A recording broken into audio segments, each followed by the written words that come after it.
வணக்கம். இப்போ என்ன ரெசிபி பண்ண போகிறேன்னா தக்காளி தொக்கு. அது எப்படி பண்ணுறேங்கிறத உங்கள்கிட்ட காமிக்கிறேன். ஸ்டவ்வில் ஆன் பண்ணி கடாய் வச்சாச்சு. முதல்ல ட்ரையாக அரை டீஸ்பூன் வெந்தயம், அரை டீஸ்பூன் கடுகு வறுத்து வச்சுருக்கிறேன்.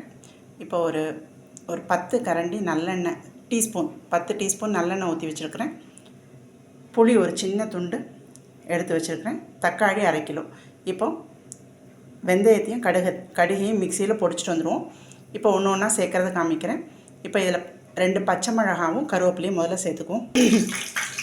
நறுக்கி வச்ச தக்காளியை சேர்த்துக்கலாம். இப்போ 1/4 டீஸ்பூன் மஞ்சப்பொடி, அரை டீஸ்பூன் மிளகாப்பொடி, தேவையான அளவு உப்பு, ஒரு சின்ன துண்டு பொடி.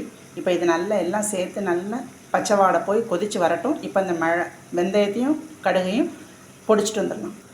1/4 டீஸ்பூன் சுகர் சேர்த்துக்கலாம். இந்த ஸ்டேஜில் பொடிச்சு வச்ச கடுகு வெந்தயத்தை சேர்த்துக்கலாம். தக்காளி தொக்கு ரெடி. இன்றைக்கி சனிக்கிழமை தழிகை இதுதான். பச்சரிசி சாதம், பீட்ரூட் கேரட் கூட்டு, உருளைக்கிழங்கு வறுவல், தக்காளி தொக்கு, தயிர். நன்றி.